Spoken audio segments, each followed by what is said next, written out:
What's up, beekeepers? It is the beginning of March and I have one thing on my mind, as I'm sure you do too, and that is getting ready for beekeeping season.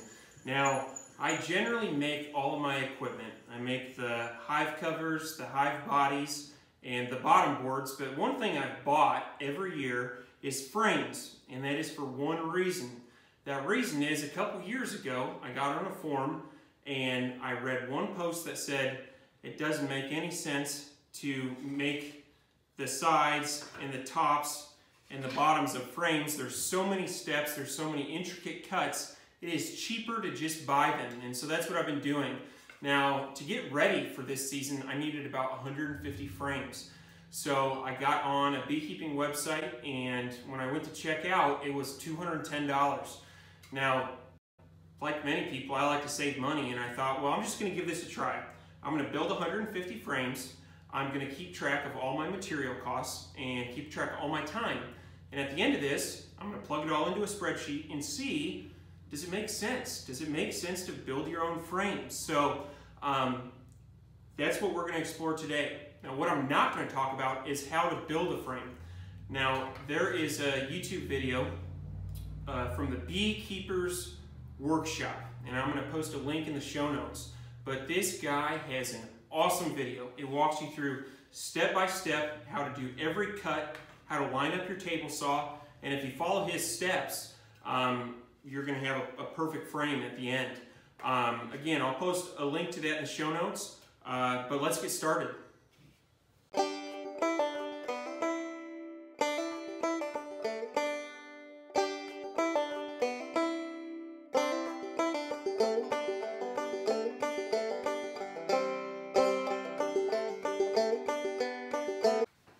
I'll start by talking about material costs. In total, I have $50 invested in materials costs. Now, one thing I want to note is that these sidebars are made from 2x6 white pine, which is what they use for studs in some houses on the exterior wall. Now, if you have any friends that do construction, or if you do construction personally, you know that these are laying around all job sites, and most people will just give them to you. All you need is just a little section, and you can make, out of a 2x6, you can make 10 of these. So this started at kellysbees.com. I went down to look at frames, and I really like this D-style frame, and that's what I use in all of my hives. As you can see here, it's $2.20 a piece. Now, Kelly's is nice because they give you a quantity discount. As you can see in my shopping cart, I added quantity of 150, and the price has now come down to $175. So in total, this would cost me $262. All right, now onto the spreadsheet. I tell you what, as an accountant, this is where I feel like I am at home inside Microsoft Excel, the best program ever created for accountants and dorks like me. So anyway, we're going to be looking at two main inputs here when we're trying to make the decision, do we want to build these bee frames or do we want to buy them commercially? These two inputs are material and time. So let's look at material costs first. As I mentioned, I had 4 2x6 boards, and then I had 12 1x6 boards. Here's the price that I paid for them. So in total, my material cost was $53.24. Now, if you spread that over 150 units, that is 35 cents a piece. Now, if you were only looking at materials, you would look at 35 cents a piece, and you'd compare it to this $1.75 a piece when you were to purchase it commercially, and it would seem like a no-brainer. However, that would discount probably the most significant input in this whole project, and that is your time. So let's go over here and take a look at time. So what I did was I wrote down every step required to make a bee frame. So I've got my major categories: cutting the sidebars, cutting the top bars, cutting the bottom bars, and assembly. And within each category, there's a step. And what I did was I wrote all of this down in a notebook, and I took meticulous notes using a timer on my phone how long each step took me. So let's look at cutting sidebars. First, I had to cut the 2x6s to length. This took me 55 minutes. Then I used a dado blade and I cut the top and bottom groove. That took me 124 minutes. Moving on, I ripped the individual sidebars into pieces. That took me 58 minutes. And then finally, using a bandsaw, I cut the bottom of the sidebar to give it that nice tapered edge. That was 93 minutes. So just in cutting my sidebars, I had 237 minutes, or just under 4 hours invested in this. Moving on to cutting top bars. First, I needed to cut the 1x6s to length. This took me 130 minutes. Then I ripped a groove for that frame to sit in, and that took me 65 minutes. Then, using a dado blade, I made the sidebar grooves to make it fit together nicely. That took 122 minutes.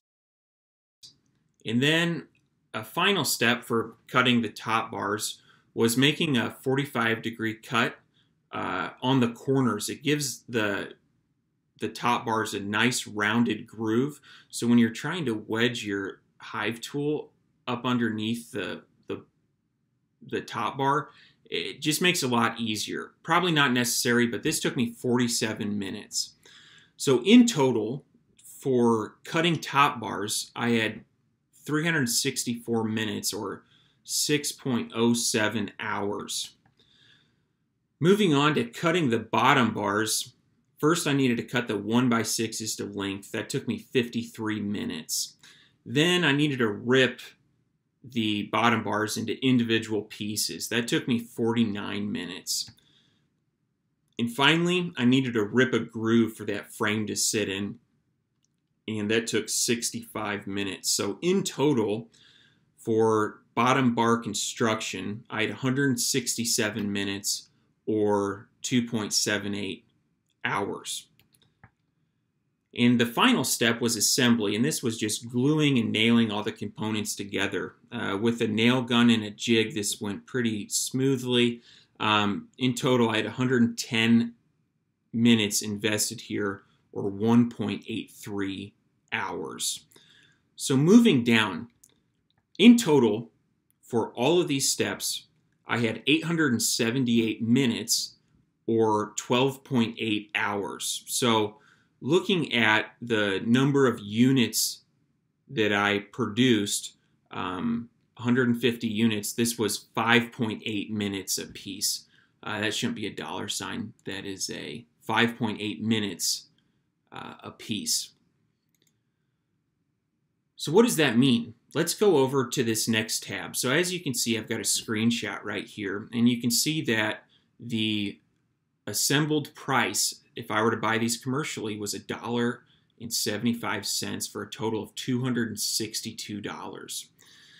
Now, if you're looking for a clear answer on, does this make sense?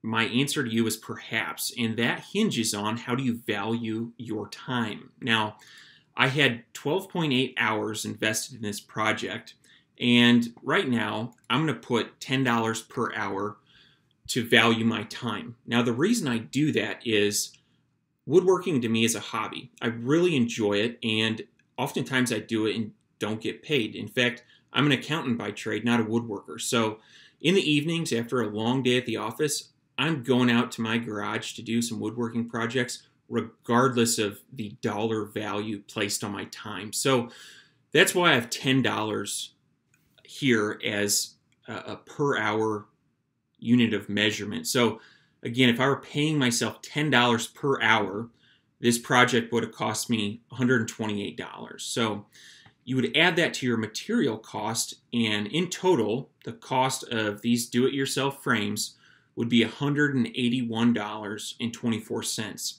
Now you compare that to $262.50. Doing it yourself makes sense. And as you can see over here on this graph, DIY frames versus commercially purchased frames, there's about a, let's see, it'd be a 53-cent differential. Now, let's play around with this. Say you earn $20 per hour and you need to make a decision. Or route A would be, I'm going to work at my job for $20 an hour, or I'm going to go home and I'm going to make B frames. And that right there is opportunity cost that we're evaluating. So if you were to value your time in this scenario at $20 per hour, it would clearly make sense for you to purchase frames commercially. As you can see, the cost of DIY frames are $2.06 a piece versus purchasing them commercially for $1.74. That just makes sense. So kind of your break-even point here is somewhere around, I will say, $16. Yeah, so that's the break-even point. If you value your time in the wood shop more than $16 per hour, you should definitely purchase frames commercially. Now, if you're a hobbyist or you just enjoy making things in your wood shop and you value your time less than $16 per hour, it makes sense to make your own frames. Now, one thing I want to point out here is I did not factor in the cost of purchasing equipment. This analysis assumes that you have a table saw, you have a dado blade, and you have a regular blade to rip your frames with. Now, that would be a whole separate analysis, and you can buy a table saw for $200, you can buy one for $2,000, and there's just too many moving parts there to accurately evaluate the going out and purchasing equipment just to make frames. The other thing I'm not factoring in is wear and tear on my equipment. Now, was this heavily burdensome on my table saw? Probably not, but you know, there was some wear and tear, and I did not factor that into this analysis. So anyway, here's my spreadsheet, and I will let you evaluate what makes sense for you. If you like this video, please hit like and then hit subscribe.